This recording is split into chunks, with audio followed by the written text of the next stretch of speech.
তো আমাদের next performer ছাগুলিয়া Bankura থেকে রোল কল হয়ে যাক ভাই, ওকেও হাজিরা দিতে হবে। Please welcome Tanmoy Banerjee.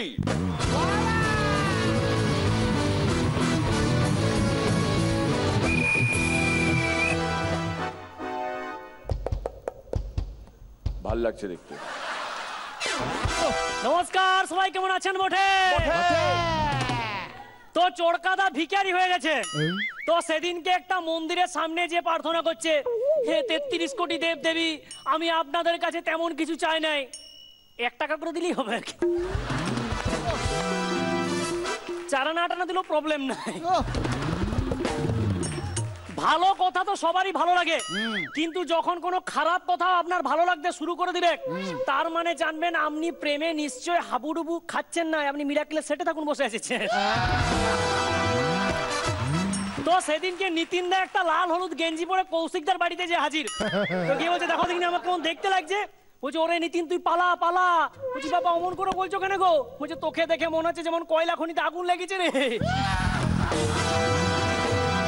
Height of পৃথিবীতে এর চেয়ে বড় অপমান হতে পারে না। কি? মুকেশ আম্বানি কলকাতায় ফুচকা খাচ্ছে, তো খেতে খেতে হঠাৎ ফুচকাওয়ালা ফুচকা দিয়া বন্ধ করে দিয়েছে। তো সাথে সাথে আম্বানি বলল কি রে বন্ধ করে দিলি কেন? যে বাবু 10 টাকার হয়ে গেছে, আর দেবো? 10 টাকা। সেদিনকে ক্লাসে ম্যাডাম বোঝা বলছে, বোঝা বল তোকে আমি 2টা হামি দিলাম, 2টা হামি দিলাম, 2টা হামি দিলাম, ওটা হামি হলো? হ্যাঁ ম্যাডাম 12টা। বলছে ধর তোকে আমি 2টা আপেল দিলাম, 2টা আপেল দিলাম, 2টা আপেল দিলাম, তাহলে কটা আপেল হলো?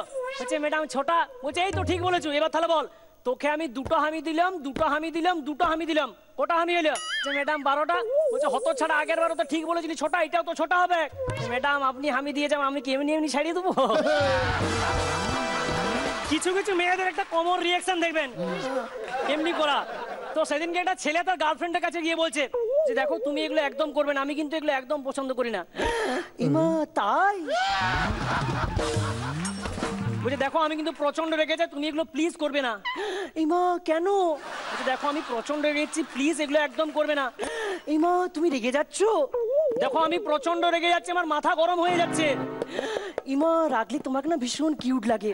সাথে সাথে ছেলেটা পকেট থেকে বন্দুক বার করে নিজের মাথায় ঢিচকেও। সাথে সাথে মেয়েটা ইমা মরে গেল। এই মা। তো সেদিনকে চোরকাদা দেখছি রাস্তা দিয়ে হন্তদন্ত হেঁটে যাচ্ছে, তো আমি জানি চোরকাদা কি হয়েছে গো? বলছে আর বলিস না, শুনেছিলাম ঘরে নাকি ময়ূরের পালক লাগলে টিকটিকি থাকে না। তো আমি বলি সেই জন্য কি করেছিলে? বলছে সেদিনে চিড়িয়াখানায় যে কতগুলো ময়ূরের পালক ছিঁড়ে এনে ঘরের মধ্যে রাখলাম, তারপর টিকটিকি গেল। বলছে টিকটিকি যাওয়া তো দূরের কথা, তারপর দিন সকালবেলায় 2টা বুড়ো বুড়ো ময়ূর এসে আমার ঘরে হাজির।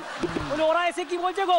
বলছে এসে বলছে হত ছাড়া আমাদের মেয়ের জামাটা আনা হয়েছে, বৃষ্টির সময় আনন্দে যখন আমরা এমনি এমনি করে নাচছি, মেয়েটা আমার এমনি এমনি করে নাচছে।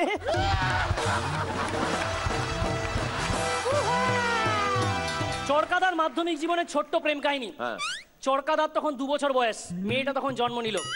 চরকাদা ক্লাস 3, মেয়েটা তখন কেজি। চরকাদা ক্লাস 5, মেয়েটা তখন 3। চরকাদা ক্লাস 8, মেয়েটা তখন ক্লাস 5। চরকাদা মাধ্যমিক, মেয়েটা তখন ক্লাস 8। চরকাদা মাধ্যমিক, মেয়েটাও তখন মাধ্যমিক। চরকাদা মাধ্যমিক, মেয়েটা এইচএস। চরকাদা মাধ্যমিক, মেয়েটা বিএ। চরকাদা মাধ্যমিক, মেয়েটা এমএ। চরকাদা মাধ্যমিক, মেয়েটা বিএড। চরকাদা মাধ্যমিক, মেয়েটা সেই স্কুলের টিচার হয়ে গেল।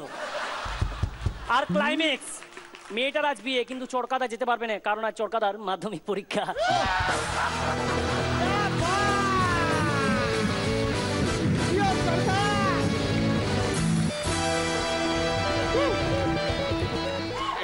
এটা চরকাদার ভাইকে দিচ্ছি অ্যাটম গাম। অ্যাটম গাম খাও, চাপার জোর বাড়াও। কিসের ওপর চাপার জোর বাড়াবে সেটা তুমি ডিসাইড করবে। পকেটে রেখে নিয়েছো তো, মেরে নিতে পারি, কিন্তু কিছু বলার নেই। কার্ড কি রেডি? একদম। ও একদম, যাও যাও যাও।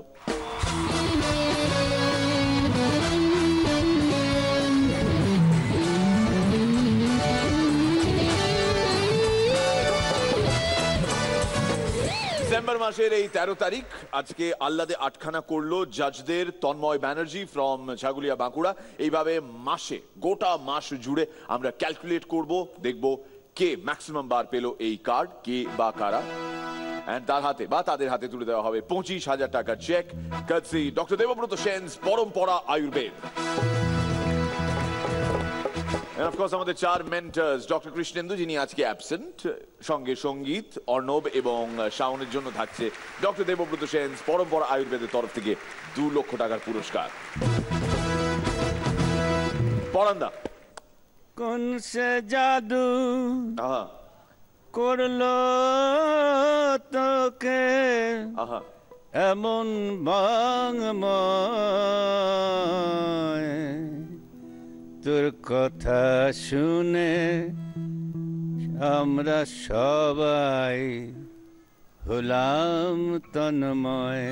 বাহ বাহ বাহ বাহ বাহ। শ্রীলেখা এক্সেলেন্ট, এত সুন্দর গান এত সুন্দরভাবে বোঝানোর পরে আর সত্যি কিছু বলার নেই। তন্ময় দারুণ হয়েছে, ভীষণ এনজয় করেছি, ক্যা বাত। রনিদা আমি পরান্দাকেও একটা আলাদা আটখানা দিয়ে দিচ্ছি। তন্ময় ফাটাফাটি, আর শেষেরটা এত ইনোভেটিভ এবং ওটা একদম মাস্টার স্ট্রোক ছিল। গল্পের মতো বিষয়টা, গল্প ফাটিয়ে দিয়েছিস।